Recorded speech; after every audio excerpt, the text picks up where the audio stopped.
America ने al Qaeda के chief Ayman al Zawahiri को एक एयर स्ट्राइक में मार दिया है। 71 साल का अल जवाहिरी वही आतंकवादी था जिसने अमेरिका पर 9/11 हमले की योजना बनाई थी, जिसमें लगभग 3000 लोग मारे गए थे। वर्ष 2011 में जब अमेरिका ने ओसामा बिन लादेन को एक सैन्य ऑपरेशन में मार दिया था, तब अल जवाहिरी को दुनिया भर के जिहादियों ने अल-कायदा का प्रमुख चुना था।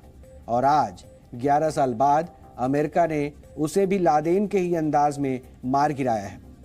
अमेरिका के राष्ट्रपति जो बाइडेन ने कहा है कि उनके देश ने अल जवाहिरी को मारकर उन 3000 लोगों के परिवारों के साथ न्याय किया है जिनकी मृत्यु 9/11 हमले में हुई थी। लेकिन यहाँ बड़ी बात यह है कि अल जवाहिरी ने अपनी मौत से पहले जो आखिरी वीडियो संदेश जारी किया था, उसमें उसने भारत को लेकर कई बातें कही थी। ये वीडियो अप्रैल महीने में सार्वजनिक हुआ था, जिसमें अल जवाहिरी ने कर्नाटक में हिजाब की मांग को लेकर प्रदर्शन करने वाली मुस्लिम छात्राओं को समर्थन दिया था और कहा था कि भारत के मुसलमानों को भी इस आंदोलन को मजबूत करना चाहिए। इस मशहूर आतंकवादी ने तब कर्नाटक की उस मुस्लिम छात्रा की भी तारीफ की थी जिसने हिजाब के समर्थन में अल्लाहू अकबर के नारे लगाए थे। इसलिए अल जवाहिरी का मारा जाना भारत के लिए कई मायनों में बेहद अहम है और आज हम इस खबर का संपूर्ण विश्लेषण आपके लिए करेंगे और आपको ये भी बताएंगे कि अमेरिका ने अल जवाहिरी को खत्म करके कोई बहुत बड़ा तीर नहीं मारा है। अमेरिका ने दुनिया भर में अपनी यही छवि बनाई कि वो लोकतंत्र और मानव अधिकारों का सबसे बड़ा चैंपियन है। उसकी सेना दुनिया की सबसे मजबूत सेना है और वो खतरनाक से खतरनाक ऑपरेशन को भी अंजाम दे सकता है। हॉलीवुड की ज्यादातर फिल्में उसकी इसी छवि को बनाए रखने में सबसे बड़ा रोल निभाती है। इसलिए अगर आप हॉलीवुड और सुपर हीरोज वाली फिल्में देखकर बड़े हुए हैं तो आपको संभल जाना चाहिए, क्योंकि लादेन की मौत के बाद अमेरिका ने हॉलीवुड के जरिए अपनी और अपनी सेना की जो छवि बनाई, ठीक वही काम वो अल जवाहिरी के मौत के बाद करना चाहता है। इसलिए आज इस पूरे घटनाक्रम के माध्यम से ये समझना भी बेहद जरूरी है कि अल जवाहिरी की मौत अमेरिका के लिए असल में कितनी बड़ी सफलता है। लेकिन उससे पहले आपको इस पूरी एयर स्ट्राइक के बारे में बताते हैं। ये एयर स्ट्राइक अफगानिस्तान की राजधानी काबुल में रविवार सुबह 6:18 पर हुई, यानी भारतीय समय अनुसार रविवार सुबह 7:18 पर अमेरिका की सेना ने इस एयर स्ट्राइक में अल जवाहिरी को मार गिराया। अल जवाहिरी जिस सेफ हाउस में छिपा था, वो सेफ हाउस वहां के हाई सिक्योरिटी जोन में था। इस इलाके को शेरपुर कहते हैं, जिसे आप इस नक्शे पर भी देख सकते हैं जो आपको दिखा रहे हैं। ये देखिए, ये वो नक्शा है जिसे शेरपुर कहते हैं।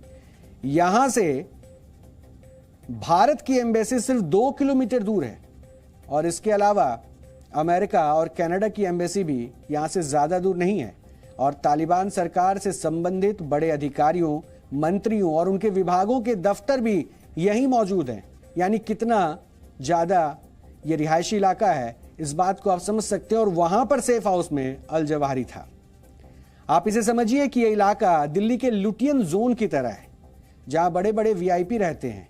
सोचिए, इतने हाई सिक्योरिटी जोन में अल जवाहिरी तालिबान सरकार की मदद से छिपा हुआ था। बड़ी बात यह है कि जिस सेफ हाउस में वो रह रहा था, वो सिराजुद्दीन हक्कानी के एक करीबी का बताया जा रहा है। सिराजुद्दीन हक्कानी तालिबान सरकार में इंटीरियर मिनिस्टर है और आतंकवादी संगठन हक्कानी नेटवर्क का प्रमुख है। इससे यह बात पूरी तरह स्पष्ट हो जाती है कि अफगानिस्तान की तालिबान सरकार अल-कायदा और अल जवाहिरी के संपर्क में थी और उसे मदद भी पहुंचा रही थी। अमेरिका की इंटेलिजेंस एजेंसियों ने इस एयर स्ट्राइक की योजना 6 महीने पहले ही बनानी शुरू कर दी थी। इसके लिए इस सेफ हाउस के बारे में जानकारी जुटाई गई। ये पता किया गया कि इस इलाके में कितने नागरिक रहते हैं, इस 3 मंजिला इमारत का ढांचा कैसा है, यहाँ एयर स्ट्राइक कैसे की जा सकती है और अल जवाहिरी के साथ इस सेफ हाउस में और कौन हो सकता है। ये पूरा डेटा खंगाला गया, जानकारी इकट्ठी की गई और अमेरिका ने बताया कि एयर स्ट्राइक के दौरान इस बिल्डिंग में अल जवाहिरी के अलावा उसकी पत्नी, बेटी और बेटी के बच्चे भी वहां मौजूद थे। हालांकि इस हमले में केवल अल जवाहिरी ही मारा गया है और उसके परिवार को कोई नुकसान नहीं पहुंचा है।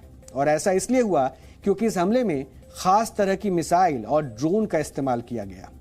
अमेरिका के मुताबिक इस हमले में उसने MQ-9 रीपर ड्रोन का इस्तेमाल किया है।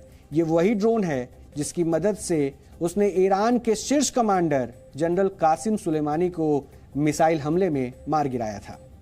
इस ड्रोन का वजन 2223 किलोग्राम है और ये लगभग 1700 किलोग्राम वजन के साथ 1900 किलोमीटर तक उड़ान भर सकता है और इसकी प्रति घंटा स्पीड 482 किलोमीटर है।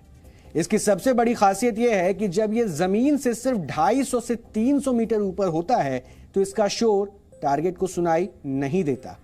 पिछले साल काबुल और नंगरहार में जब अमेरिका ने एयर स्ट्राइक की थी तब भी उसमें इसी ड्रोन का इस्तेमाल हुआ था और अमेरिका का दावा है कि उसने इस ड्रोन से हेलफायर मिसाइल लॉन्च की। हेलफायर यह मिसाइल ब्लास्ट नहीं होती है बल्कि इसमें 6 खतरनाक ब्लेड्स लगे होते हैं जो किसी भी गाड़ी की छत को चीर कर टारगेट को मार सकते हैं।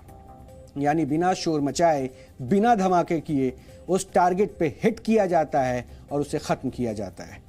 वर्ष 2010 से पहले जब अमेरिका पाकिस्तान में औसतन हर साल 1000 से ज्यादा ड्रोन हमले कर रहा था तो इन हमलों में आम नागरिकों की जान काफी जाती थी और इसके लिए अमेरिका की पूरी दुनिया में आलोचना भी होती थी। इसी के बाद अमेरिका ने इस मिसाइल को तैयार किया जो केवल टारगेट को निशाना बनाती है और बाकी लोग इसमें सुरक्षित रहते हैं। अल जवाहिरी जब इस सेफ हाउस की बालकनी पर खड़ा था उसी समय इस मिसाइल से उसे टारगेट किया गया और उसे मार दिया गया। बड़ी बात यह है कि इस हमले की योजना 6 महीने तक लगातार बनाई गई और जो बाइडेन को पहली बार 1 जुलाई को अल जवाहिरी की लोकेशन के बारे में बताया गया और उन्हें इस घर का 3D मॉडल भी दिखाया गया था और फिर 25 जुलाई को जो बाइडेन ने इस एयर स्ट्राइक की मंजूरी दी थी।